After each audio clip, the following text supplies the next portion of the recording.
Hello there and welcome to a brand new episode of Hala Kuwait.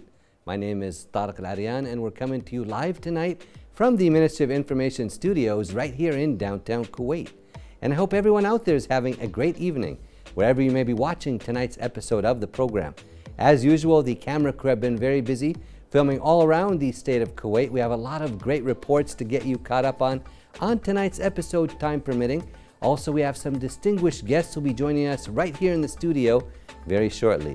But first off, we want to get to our first news item.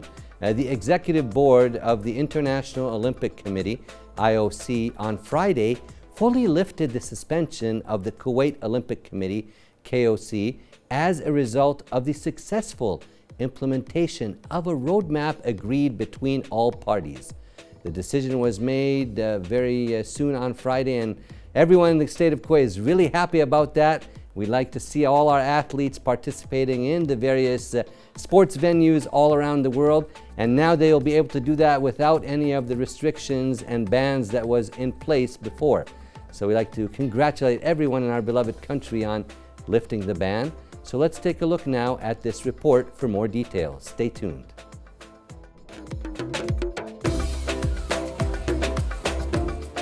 حملت الرياضة الكويتية إرثاً تاريخياً كبيراً على مستوى جميع الألعاب الجماعية والفردية.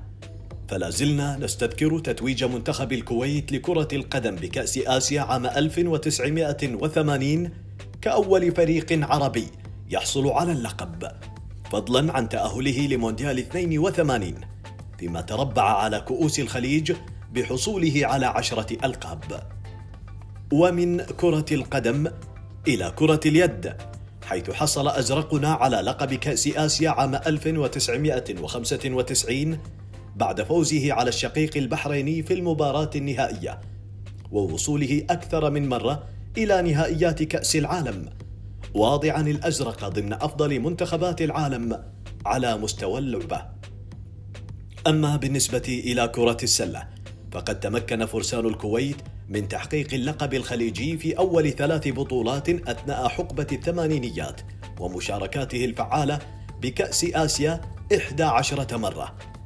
أما على مستوى الأندية، فقد تمكنت أندية القادسية والكويت وكاظمة من إحراز لقب بطولة الأندية الخليجية. ومن السلة إلى الكرة الطائرة، حيث استطاع أن يشارك منتخبنا في أكثر من محفل رياضي، ومثل الكويت تمثيلا مشرفا أثناء تلك الاستحقاقات. وبالانتقال إلى الألعاب الفردية، فقد استطاع أبناء وطن النهار من إحراز الميداليات المتنوعة بمختلف الألعاب، بدءا من الراميين فهيد الديحاني وعبد الله الطرقي، وبطلي الكاراتيه محمد وسلمان الموسوي، إلى جانب الفارس علي الخرافي، فضلا عن الكثير ممن لا يسعفنا الوقت لذكرهم. فالشكر كل الشكر لتلك الكوكبة الجميلة التي حملت على عاتقها الراية الكويتية بمختلف المحافل الرياضية، والتوفيق والسداد للجيل الحالي الحامل لذلك الإرث التاريخي الجميل.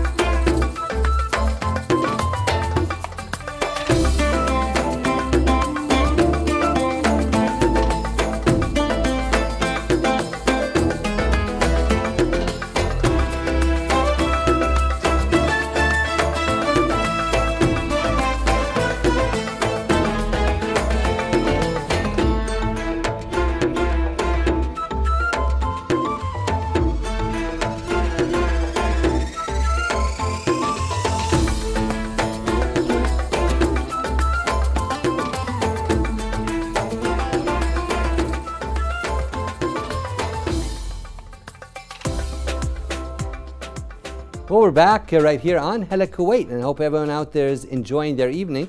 We have with us right now in the studio our first guest. We have with us Yusuf Al-Rifai, and Yusuf is a volunteer at the National Union of Kuwaiti Students USA chapter. Yusuf, welcome to our program, Hala Kuwait. Wallah, thank you. Thank you for this interview, and thank you for giving us this opportunity.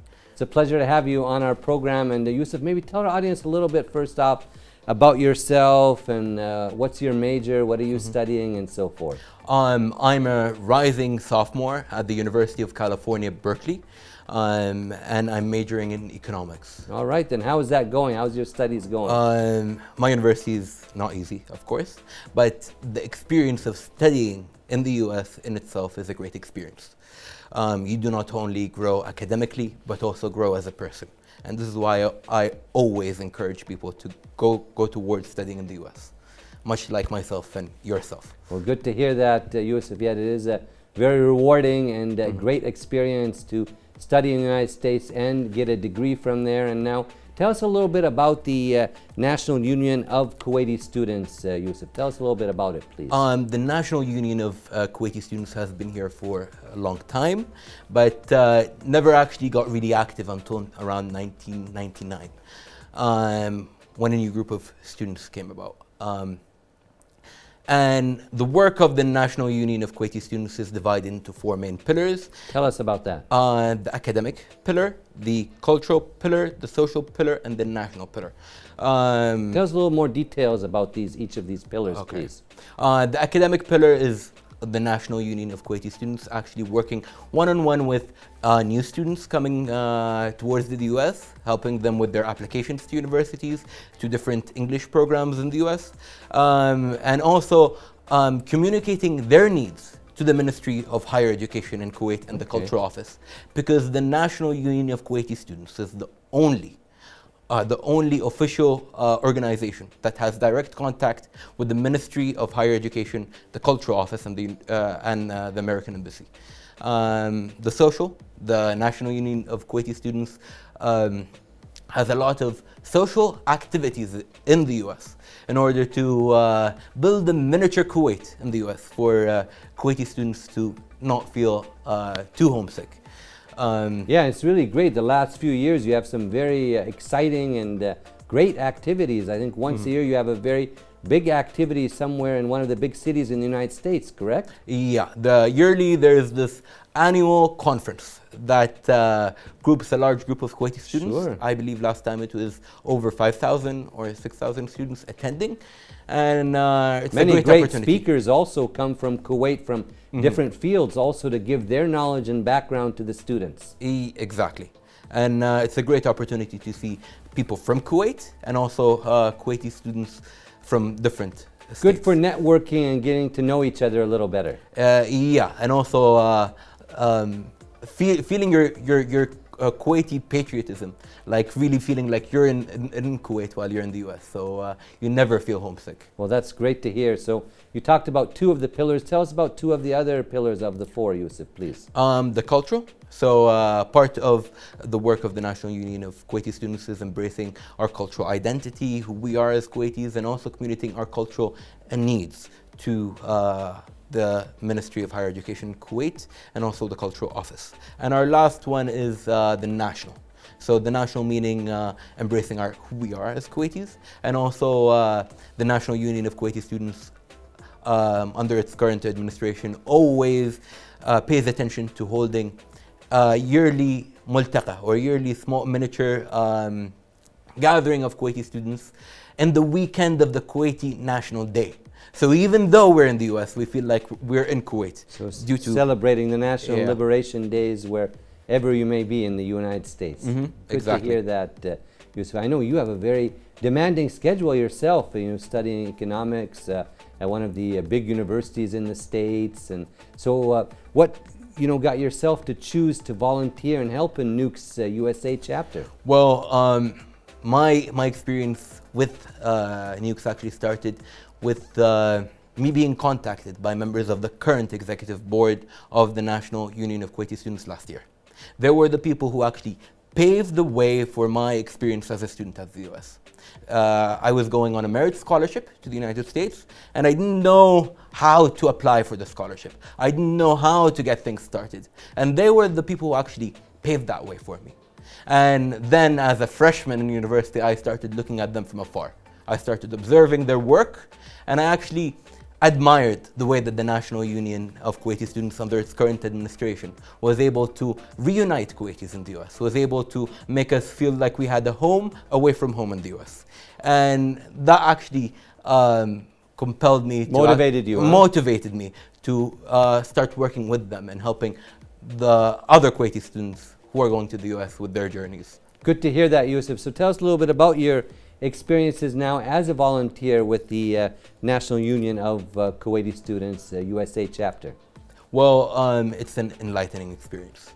Every single day I get the opportunity to sit down with rising freshmen or new students coming to the US. I get to help them choose their universities. I get to help them through the way of applying to universities. To a lot of students, this process is very complicated and complex. And it's our role in the National Union of Kuwaiti Students to ease that way for them. And I enjoy sitting down with people from all walks of life. You're all doing a great job. And thank you. And I truly hope that through our work at the National Union of Kuwaiti Students, we help build a home away from home for the students going abroad. So where is the headquarters located at Yusuf?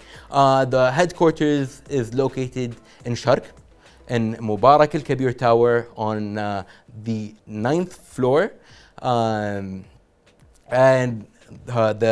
We are there from 9 a.m. to 12 p.m. every morning, then again from 5 p.m. till 9 p.m. every night. And there is a large team of well-dedicated and well-trained Kuwaiti students who are there to help and assist new students. So now, yeah, that's my next question. Is this for newly graduated high school students? Tell us more.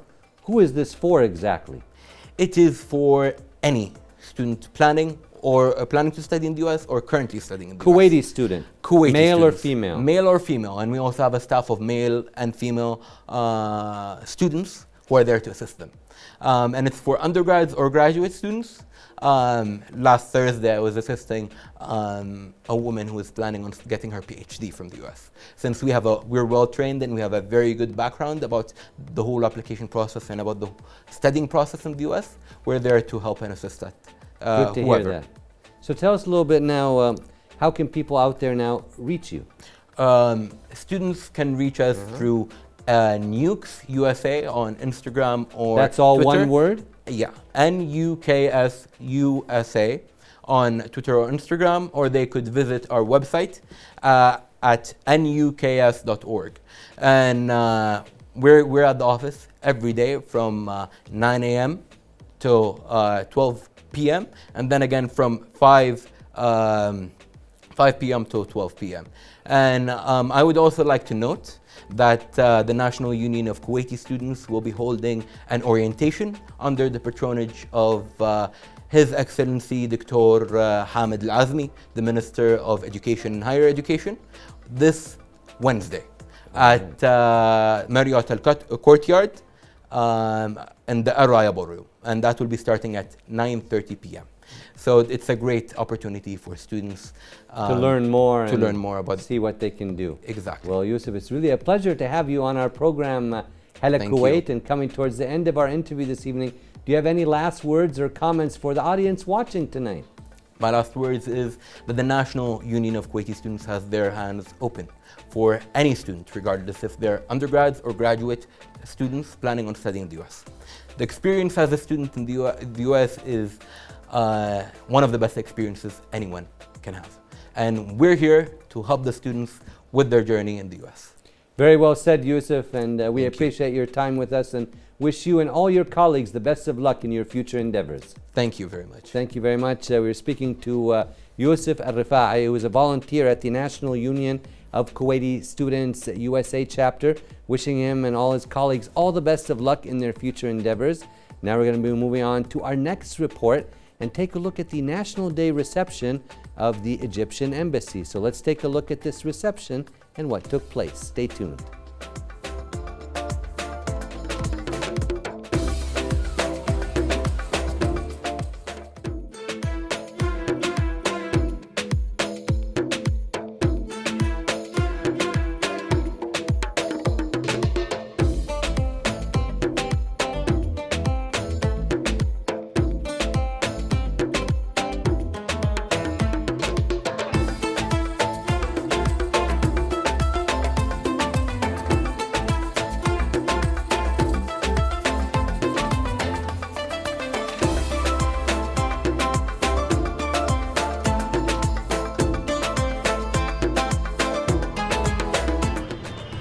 Ambassador of Egypt to Kuwait, Tariq Al-Kouni.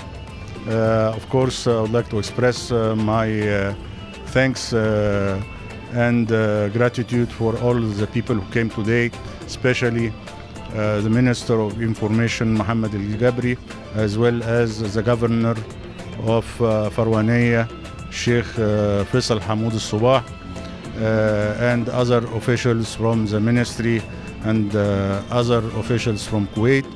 It's of course a great occasion. It is the second time that I'm celebrating the National Day here in Kuwait, and we of course are celebrating our National Day, but also we are celebrating the excellent relationship existing between the two countries, the historical relationship which is manifested by what is going on officially between the two countries, the level of cooperation and coordination between the two countries, the level of investments in Egypt as well here in Kuwait, as well as the number of visits in Cairo by Kuwaiti officials as well Egyptian officials to Kuwait. Most recently we had the joint committee headed by the two foreign ministers, which was held here in December last year, which concluded many agreements and discussed new areas of cooperation. We were pleased and honored, of course, by the participation of His Highness the Emir of Kuwait to the European Arab Summit in Sharm el-Sheikh. The Speaker of our Parliament, Dr. Ali Abdel Al, was here also last February, and in the coming weeks and months we are going to witness new visits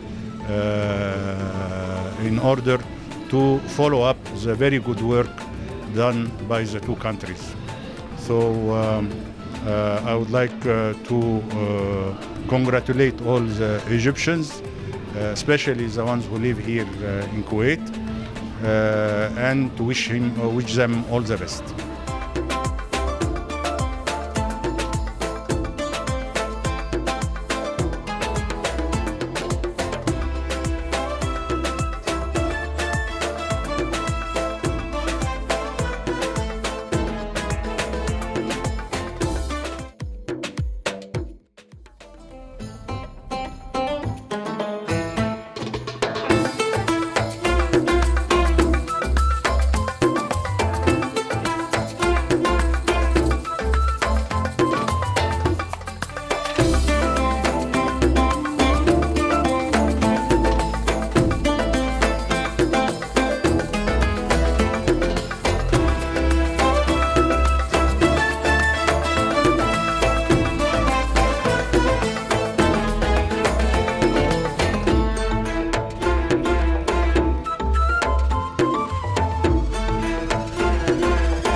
Well, we're back right here in the studio, and if you're just tuning in, you're watching Hala Kuwait right here on KTV2, the family channel.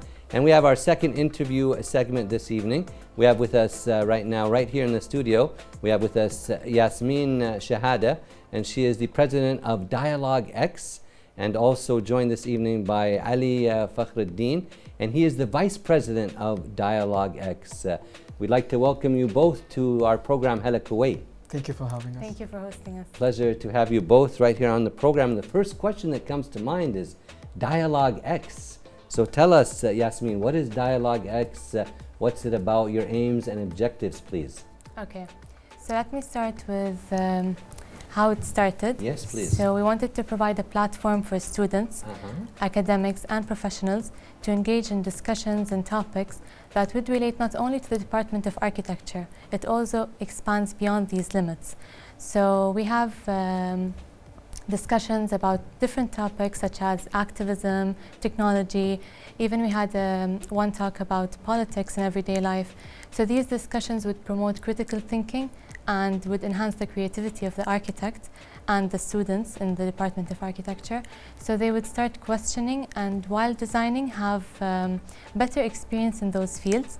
Since architecture does not limit itself in the field itself and it goes beyond that, so we thought maybe having these discussions would help in that spectrum. Okay, do you have like regular meetings? We do. Throughout the semester we have these dialogues, maybe you can say like once weekly, sometimes every 2 weeks. So it depends on the speaker and the circumstances, but we do have it very often. Good to hear that. Ali, now I know you're studying architecture. Yeah. Tell us a little bit what really attracted you to join and get in that major. The thing about architecture is you work with something that is actually tangible. You'd see what you design, you'd actually build it, do models, do drawings, do certain graphical representations. As architects, what we do is we represent how we want the building to be, the vibes that the building gives. The interesting part about architecture is you can actually leave a print in life, basically. You can actually build something, you can actually see the building and say, I actually designed it. Yes, some architects, Ali, I think they have a signature.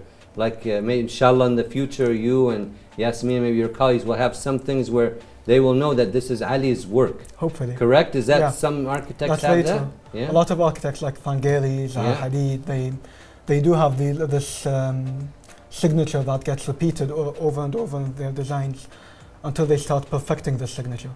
Well, it's really nice to have you with us right here on Hala Kuwait. And Yasmin, tell us now a little bit about some examples of landmarks in Kuwait and their significance. Okay. So one of the main reasons we wanted to have this interview is that modern heritage of Kuwait is under threat. So these landmarks are of a very high significance. So you have the most known landmark would be Kuwait Towers, but what people do not know is that the Kuwait National Museum is considered a very important landmark.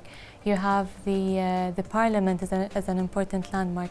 Even Sawaber, the ice skating rings, everything that was built in the modern era of Kuwait is considered a landmark. And maybe this is one of the reasons we want to stress this point out, is to know that significance and how effective they are in the history of Kuwait. And so how do you, Ali, I mean now Yasmin was saying some of these landmarks in Kuwait, but how do, let's say, the average person know these buildings have meaning and value? Okay, well, I might remember I was at this place, but I don't see that much of a value to it. But tell us from your point of view, the meaning and the value. A building can't be seen alone, as it wouldn't have its value. A building has to be seen within its context. For example, the modern period in Kuwait started from the 60s till the end of 90s, let's say. And it was the kickoff of the country. Kuwait just got its independence. Sure. And it was a new start for Kuwait. And all the buildings represented an identity for the country. And it's a period that should be documented, and the buildings themselves should be documented. We think that we shouldn't repeat the mistake of the mud houses that got wiped off and there is no trace of them. Same thing should happen with the modern buildings that were built in that very important context and period. Yeah, well, we hope so. Go ahead, Yasmin, you I want to want add to stress something? on what Ali was saying. Please. So this was the period when the UN wanted to, they had some certain rules for every nation to be recognized. So when Kuwait started being recognized as a nation, it had to build educational places, also related to cultural aspects and so. So this is why these buildings are very important. They're marking that period of history in Kuwait. So every single building that was built in this era is representing what was happening. So it's a very, very important history in history and for the identity of Kuwait. So it looks like architecture and activism are somehow related, huh? Yeah, they are very much. Because as an architect, you have the responsibility to build these buildings and preserve them and understand how to represent your country or how to represent the user that you're building this building for. So as I said, architecture is not limited.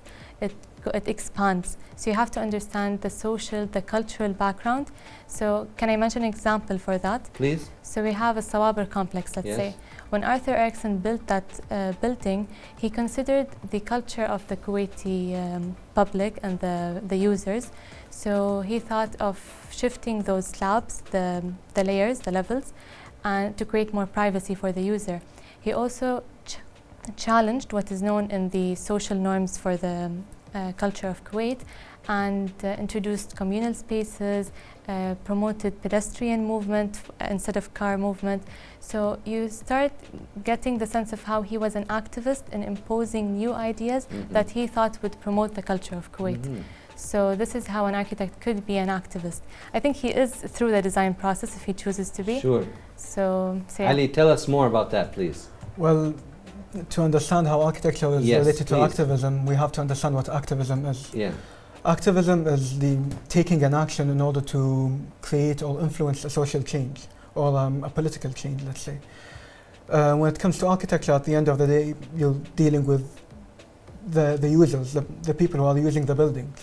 And in that sense, you start controlling how people would interact and experience with that building. That's one part of it. The other part is how certain buildings and specific buildings start creating an image of the country. For example, when you think of Kuwait, you imagine Kuwait Towers or the National Assembly and buildings like that. And this gives a certain idea about the country to the other countries, basically. Okay, good to hear that. And Yasmin, tell us now about how modern heritage is effective and the loss of certain things may affect generations. Okay, so we were discussing, me and Ali, before we started this discussion with you, how important is it to connect between the generations? So, for example, I like to give examples because it's easier to comprehend. Yeah, and I think it's important, like some new people in the new generation Yeah. may think of these places, this is outdated, this is boring, It correct? depends. So you kind of have to connect the dots to the new generation.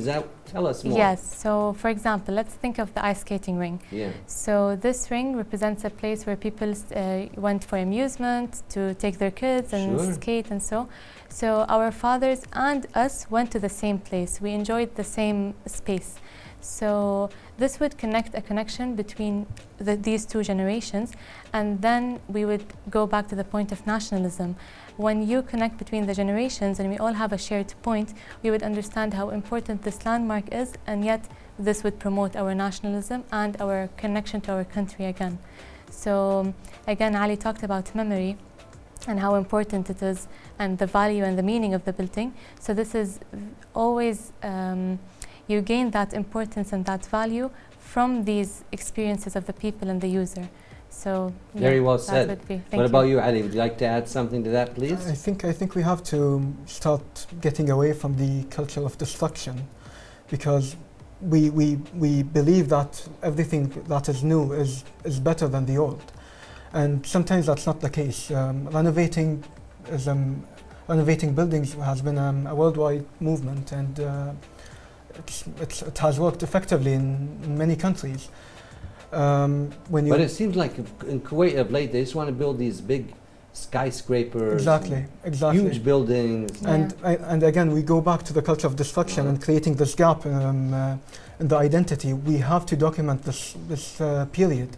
People had lots of memories in the ice skate rink, and we have to consider that buildings can have an emotional value to people. Yes. That's definitely something very important, and a lot of people had so many memories in these buildings, in Sawaber, the ice skate rink, even the Kuwait Airways building. It was once on a stamp that represented the country, and now it's not. It's gone. And So this is this is a shame to have some of these things disappear all of a sudden. We have so many things to talk about, but we're limited by time. So tell us now, Ali, what year are you moving on in your studies? What year are you in? I'm in my graduation year. All right, then, Yeah. inshallah, we wish you all the best of Thank luck and all the best when you graduate and finding a great job and helping and working in the architectural field. What advice do you have for students right now who would like to get involved in this field? I would say it's a very demanding field. It's very time consuming, and it's worth every minute of your life. I guess. Okay. What about you, Yasmin? What would you like to say as we're coming up towards the end of our interview? Any bit of comments, last comments, or advice for young students, please? I would say it's a very comprehensive field. So if you're thinking of that field, know that you need to research, to have a design mentality, to be exposed to so many ideas and fields of knowledge. But if you're willing to take the challenge, then do it. Well, very well said, and it was a pleasure to have you both right here on Hala Kuwait, wishing you the best in your future endeavors. We'd like to thank, of course, our guest, Yasmin Shahada, and President. She's the President of Dialogue X, and Ali Bakhruddin. He is the Vice President of Dialogue X, wishing them all the best of luck in their future endeavors. And it was really nice to see their passion and enthusiasm right here on our program about what they feel and so forth. Now we'd like to move on to our next report and take a look at the Summer Festival by Expo 965 team. Let's take a look at this expo and what took place. Stay tuned.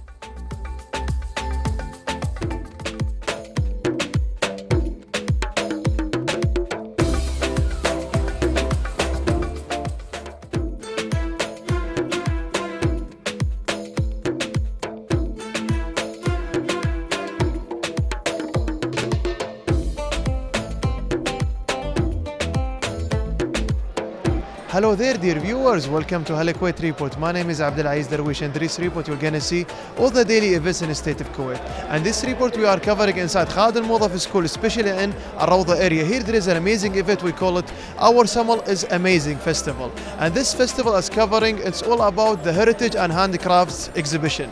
So to know more, be with us.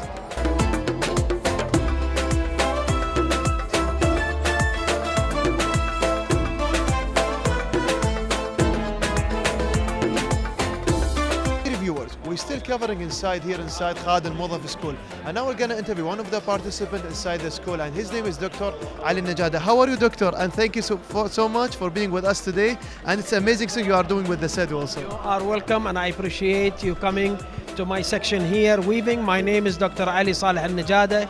I am a member with the Expo 965 team for heritage and handcrafts, cultural and handcrafts exhibitions and talented Kuwaitis. Today we are participating here in what we call it the first summer carnival for heritage and handcrafts in cooperation with the Hawali and Al-Rawda co-op, or Rawda and Hawali co-op, and it's going to be under the patronage of Sheikh Sabah Jaber Lambarak al-Sabah. I'm participating here and I'm doing hand weaving. I have this loom, which is I created this loom, or I invented this loom, and I'm working on small pieces, narrow pieces, one like this that will be small handbags for young ladies, and this is going to be a belt, or I can use it also as a small handbag for putting smartphones in it.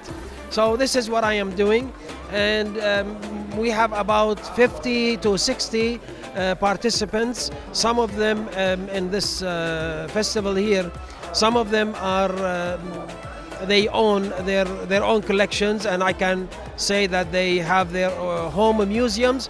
Others, they are handcrafts or artisans, and the participants here, some of them they have they are working on what we call them misabih. Others are doing home models. Some of them they have stamps and currency, and some of them with handcrafts they are carving on eggshells and making small dhows or miniature ships, and there are so many other handicrafts.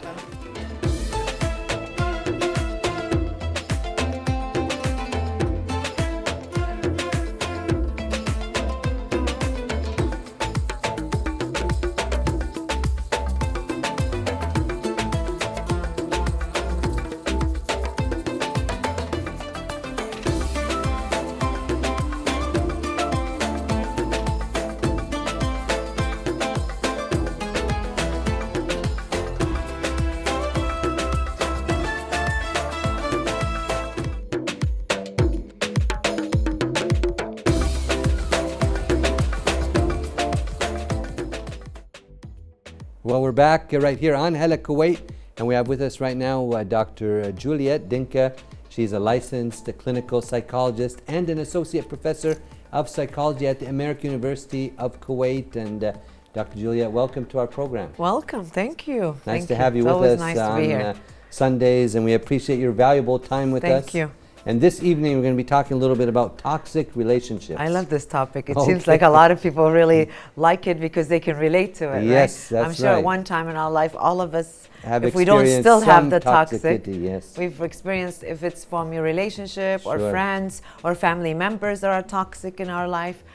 So the idea is that this topic is, lots of people want to talk about it because they feel like, now sometimes toxic relationships, you don't know if you're in a toxic relationship, if this relationship has been, you've been in it for a long time. So if you've had this friend, for example, for a long time, it's going to be very difficult to understand what they're doing to me. Is it toxic or not? So it's how very do you important. know? So it's very important to know. I mean, I feel for me, I feel like it's a feeling. As soon as you're with this person, it suck a lot of energy out of you. They drain you. They're a drag. And whenever you're with them, you feel like you've lost energy.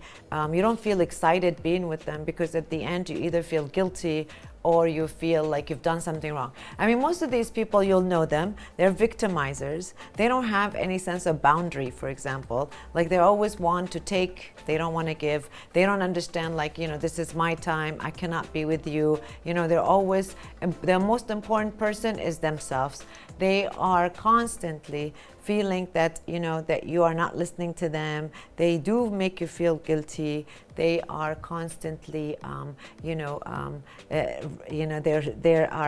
you can see that they are not happy for you when you're successful. They're very jealous, and sometimes they're not happy for you because your success is because maybe they can't be successful like you, or that they're jealous because they don't want you to be successful because they feel that maybe you are going to leave them once you've become successful. And it's very interesting because this toxic relationship, you wonder, a lot of people are always in a toxic, I mean, I don't think any person I've asked, have you been in a toxic relationship? I don't think anyone have ever said to me, no, never. Because it seems like somehow we're drawn to them because they have an exciting personality. They might be very, very friendly. They're very helpful at the beginning. Maybe. Yeah, maybe, or maybe because they have a lot of energy. And a lot of negative energy. They do have negative, but at first you don't realize it. Plus, they also have this sense of victimization. They're always looking for people to feel sorry for them. So you probably would get sucked in to their drama because they are victimizers, so you feel sorry. And it's very interesting. They always want the attention to themselves. So these are people like you see on Facebook or you see on social media, constantly putting things about, pray for me, life is very difficult. Like their posting is always about something to do with them and something that's going on with them. They hardly ever call you and ask you how you're doing. And even if you do, and if they call you, the conversation ends up being about them and what they need.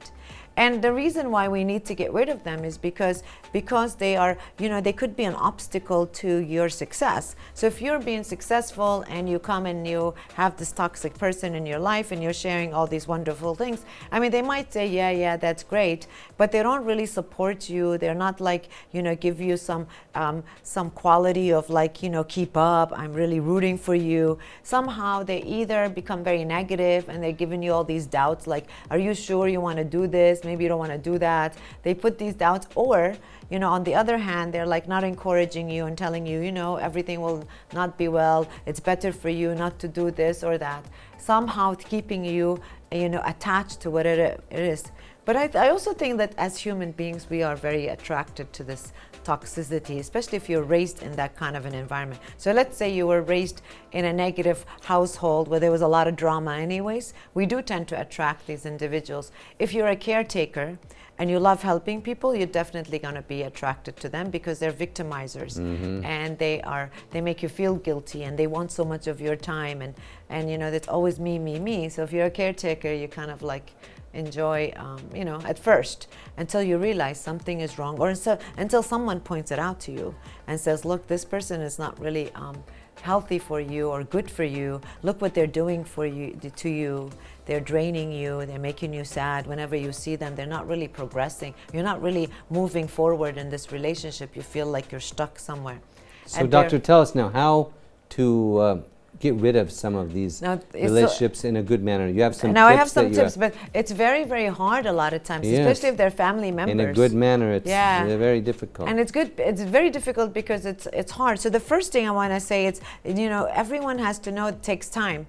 Like most of the time, people think that it's, I can just cut you off and that's it. But it's not, because a lot of times they'll come back. So they'll leave you alone for a couple of months and then they'll come back. They'll do something. They're constantly trying to find out something about your about your information, or they'll send you a message that's very nice and they hook you in to call again or to engage again. And they oftentimes don't say sorry anyway, so they'll disengage and then come back. So you just have to know that it takes time. It's not something we can do very quickly and very easily. And that if you decided this is what I want to do, you got to stick to your plans, that this person is toxic and I need to really get rid of them, because it takes planning. It's not like, the other thing is, you don't need to explain. I've noticed that people oftentimes they want to break up with a toxic relationship, and whatever the relationship is, it seems like they feel like they have to explain. You don't need to explain, because really explaining doesn't make sense. You got to ignore these individuals, because the more you explain, the more they have other reasons why you should keep them in your life. And so the idea is that we spend a lot of time trying to explain, and before you know it, explaining why I need to leave this person who is not good for me, going to end up me having them in my life anyways. So, and you don't have, this is not, an explanation is not necessary. Yeah. The third thing is something I don't do at all, actually, but I think this is a good thing. You block them from all your social media or anyways. Mm-hmm. A lot of times I hear people like, I blocked this, and I laugh because this is so childish. But to be honest, some of these toxic people, especially if they're very controlling and they've controlled your life and you feel like they're part, it's hard to say goodbye to them. Sure. You should block them, and then you don't have to, because the more information you hear from them, their news, the more you will be irking to go back to them. Right. And you don't want to do that. Just kind of eliminate You have them. to. You got to block them from everything and realize, but not block, unblock like these people play these games. That's it. You block, that's it. Waffling back and forth. Yes, because you have You to open realize. yourself up then to going back into And that. plus, it's like, think about it, like if you don't hear anything about that person, because like social media allows us access to information Sure. about them. So whenever I have access about them, then I will feel like I miss the person, or I feel like, oh, I'll be curious to know what they're doing. And so you don't want that, because that will go into something else.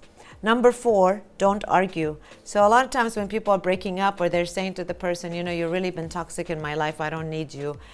We start arguing, and it's not a debate, actually. There's no debate, there's no negotiation. This is how I feel, and the person have to respect. But as I said, they don't really have boundaries, so they not respect what you want, because it's all about what they want. So you have to really realize that you don't need to argue with them.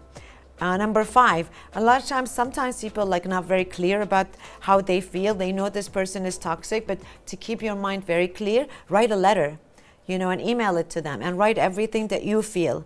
And don't expect that the person is going to respond and then you need to respond back. If you write the letter, first of all, the letter clarifies how you feel, and it puts everything in perspective, because sometimes people don't really know how they feel. They know this person is not good for me, but they don't know the detail. And then once you write it and you're clear, then you can email it to the person, and make sure you don't get any emails back. You're going to get emails back and you don't respond to it. That was not the purpose, again, that we are writing an email to let them know this is how I feel, and it's the end, and make it the end.